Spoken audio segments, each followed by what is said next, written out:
Hello student, कैसे हो आप लोग। उम्मीद करता हूँ आप सब अच्छे होंगे। Welcome to our YouTube channel nursing वाला। नर्सिंग के इस डिजिटल प्लेटफॉर्म पर आपका हार्दिक स्वागत है। आज हम लेके आए हैं आपके लिए एक और धमाकेदार टॉपिक, टाइफाइड फीवर, जिसके बारे में अपन डिस्कस करेंगे। क्या होता है टाइफाइड फीवर, कौन से बैक्टीरिया से ये फैलता है, कितना इसका इंक्यूबेशन पीरियड होता है, कौन कौन से अपने को क्लिनिकल मैनिफेस्टेशन देखने को मिलेंगे और किस प्रकार से इसका डायग्नोसिस किया जाता है और इसके मैनेजमेंट के बारे में अपन बात करेंगे। तो अपन बात करते हैं टाइफाइड फीवर की। तो दोस्तों, टाइफाइड फीवर को एक और नाम से भी जाना जाता है। कौन सा नाम है? एंटेरिक फीवर, है ना। तो typhoid fever is also known as enteric fever. कौन सा फीवर? एंट्रिक। कई बार एग्जाम में एंट्रिक फीवर लिखा हुआ है, इसका मतलब जो है किसकी बात हो रही है वहां पे? टाइफाइड फीवर की। कैसी बीमारी है? Bacterial disease. बैक्टीरियल डिजीज है, मतलब क्या होगा? बैक्टीरिया के द्वारा होती है। अब कौन सा बैक्टीरिया होता है? तो नाम आपको हमेशा याद रखना, salmonella typhi. Salmonella typhi. Salmonella typhi. Typhoid fever क्या है? टाइफाइड फीवर को एंट्रिक फीवर भी बोलते हैं। यह एक बैक्टीरियल डिजीज है जो कि साल्मोनेला टाइफी नाम के बैक्टीरिया से फैलती है। इसके बाद अपन बात करें इसका जो सोर्स ऑफ इन्फेक्शन, तो सोर्स ऑफ इन्फेक्शन इसका क्या होगा? सोर्स ऑफ इन्फेक्शन, तो आपको हमेशा याद रखना है, इसका जो सोर्स ऑफ इन्फेक्शन रहेगा वो जो इन्फेक्टेड पर्सन होगा उसके स्टूल से, उसके यूरिन से या उसकी वॉमिटिंग से जो है वो हो सकता है ना। इन्फेक्टेड पर्सन,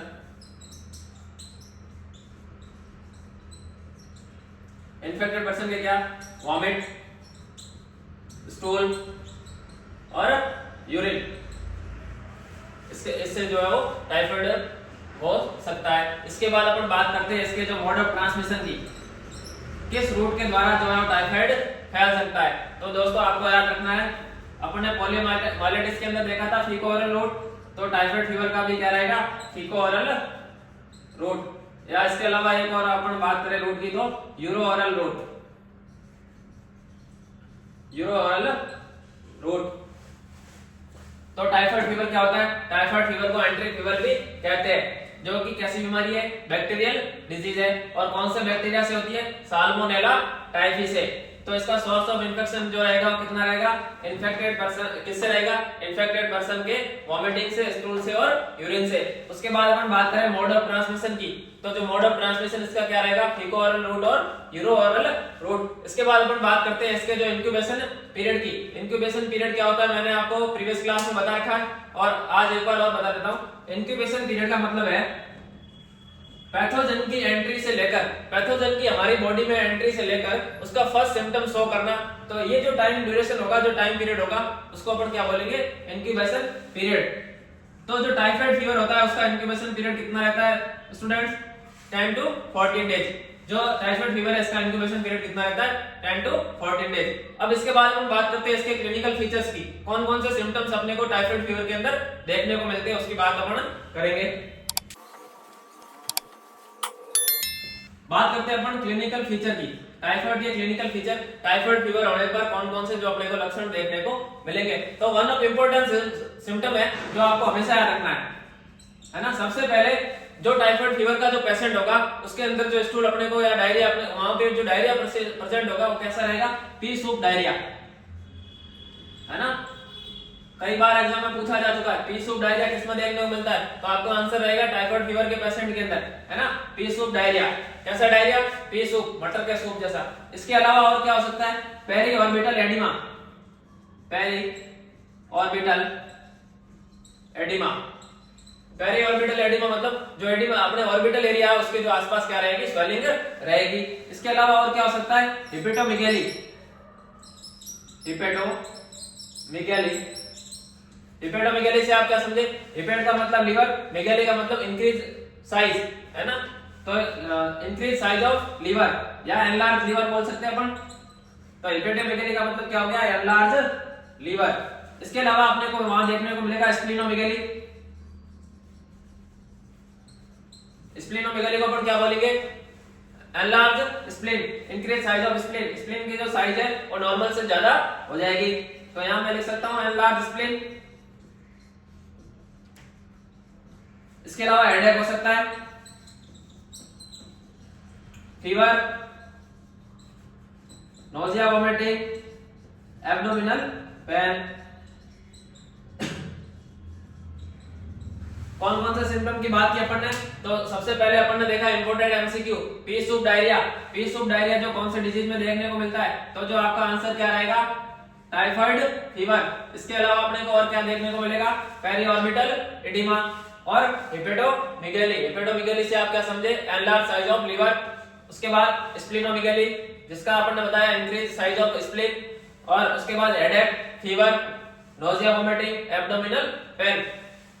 ये जो सिम्टम है ये अपने को कब देखने को मिलेंगे? इनिशियल स्टेज में जो देखने को मिलेंगे। अब जो टाइफाइड फीवर पेशेंट है उसके 2 से 3 वीक के बाद, है ना, 2 से 3 वीक के बाद अपने को जो क्या देखने को मिलेगा?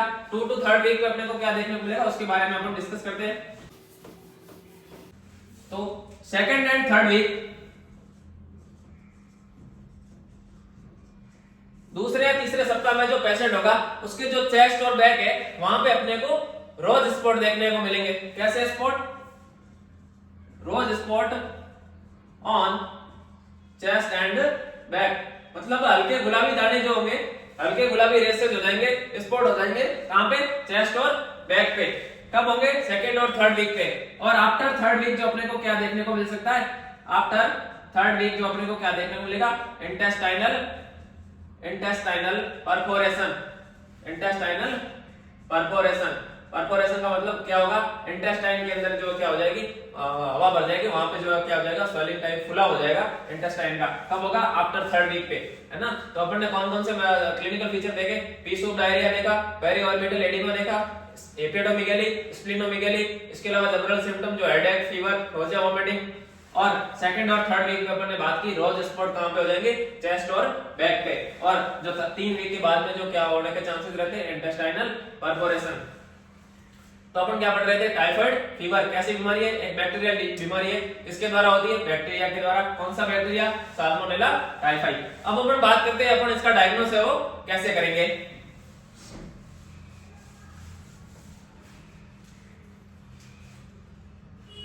बात करते हैं अपन टाइफाइड फीवर के डायग्नोसिस की।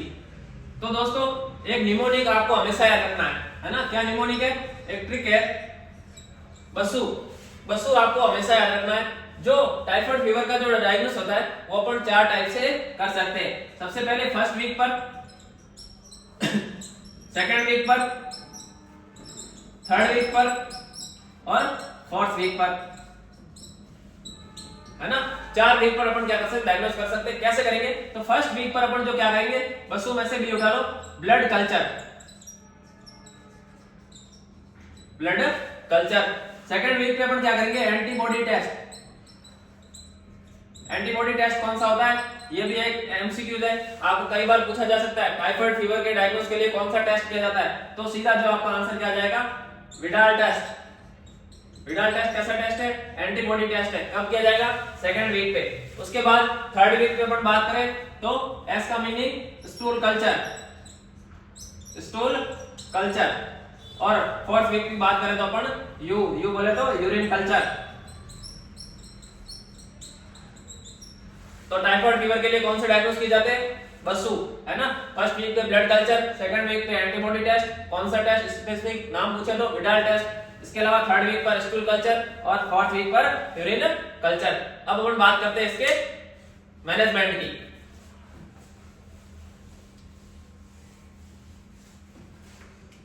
मैनेजमेंट में इसकी जो ड्रग ऑफ चॉइस है, मैनेजमेंट में अपन बात करें इसके ड्रग ऑफ चॉइस। किसकी drug of choice? Typhoid fever की। टाइफाइड फीवर पढ़ रहे हैं तो टाइफाइड फीवर की ड्रग ऑफ चॉइस पढ़ेंगे। तो हमेशा आपको याद रखना है इसकी जो ड्रग ऑफ चॉइस होती है सेफ्ट्रियाक्सोन। सेफ्ट्राइजोन, सेफ्ट्राइजोन क्या होती है इसकी ड्रग ऑफ चॉइस। इसके अलावा प्रोफाइलैक्सिस के तौर पर अपन क्या दे सकते हैं? प्रोफाइलैक्सिस। प्रोफाइलैक्सिस जो इसकी ड्रग होगी वो कौन सी होगी? एमोक्सिलिन। एमोक्सिलिन।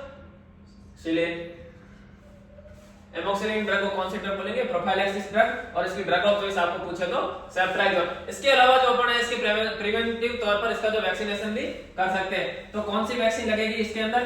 तो दोस्तों एक तो होगी लाइव वैक्सीन और एक होगी किल्ड वैक्सीन। लाइव वैक्सीन कौन सी होगी, जिसको अपन नाम देंगे TY21A या टाइफी ओरल, टाइफी ओरल, है ना। इसके अंदर क्या दिया जाएगा, ओरल कैप्सूल देंगे। लाइव वैक्सीन कौन सी, टाइफी21A या इसको टाइफी ओरल नाम दिया है, और इसके अंदर क्या देंगे अपन, ओरल कैप्सूल। और किल्ड वैक्सीन के अंदर टाइफिम 6, है ना। कौन से रूट से देंगे, IM या SC रूट से। तो इसके ड्रग ऑफ चॉइस क्या होगी, सेफ्ट्रैक्सोन। इसका प्रोफाइलैक्सिस कौन सा ड्रग हो गया, एमोक्सिलिन। इसके अलावा वैक्सीन की अगर बात करें तो लाइव वैक्सीन में अपन कौन सी देंगे, TY21A, जिसको अपन क्या बोलते हैं, टाइफी ओरल, ओरल कैप्सूल दिया जाता है। और किल्ड वैक्सीन की बात करें तो टाइफिम 6 या जो कौन से रूट से दी जाएगी, ये दी जाएगी IM या सबक्यूटेनियस रूट से। ठीक है दोस्तों, अपन ने क्या डिस्कस किया, टाइफाइड फीवर। टाइफाइड फीवर किसके द्वारा होता है, साल्मोनेला टाइफी से। इसका इंक्यूबेशन पीरियड अपन ने कितना बताया, 10 से 14 दिन। इसके बाद इसका जो क्लिनिकल फीचर में इंपॉर्टेंट, पी सूप डायरिया, और इसके डायग्नोसिस के अंदर विडाल टेस्ट और ड्रग ऑफ चॉइस सेफ्ट्रैक्सोन। बहुत इंपॉर्टेंट टॉपिक है एग्जाम की दृष्टि से, इसलिए इसको अच्छे से पढ़ें। और कमेंट बॉक्स में जरूर बताएं कैसी लगी आज की क्लास। अपने दोस्तों के साथ शेयर करें जिससे ज्यादा से ज्यादा लोग जुड़ सकें। और विजिट करें हमारी वेबसाइट पर, डाउनलोड करें इसके अच्छे से अच्छे नोट्स, और जुड़े हमारे साथ हमारे टेलीग्राम चैनल पर, जिसका लिंक नीचे डिस्क्रिप्शन में दे रखा है। Thank you.